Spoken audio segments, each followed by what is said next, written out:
İzlerimiz kaldı, değilmeyen sözlerimiz kaldı.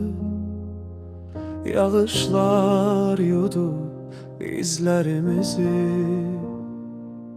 iller unuttu sözlerimizi.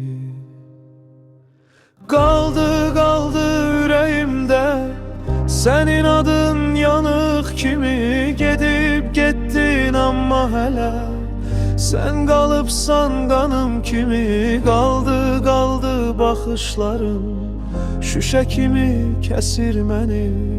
Sustu dilim, sustu səsim, senin adın çağır məni.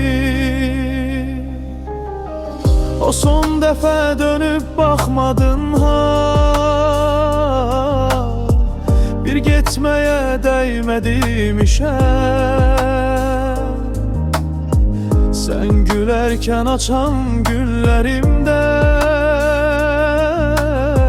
senle birgə bitdi bilmişəm. Qaldı ürəyimdə senin adın yanıq kimi, gedib getdin amma hələ sen qalıbsan qanım kimi. Qaldı baxışların şüşə kimi kəsir məni.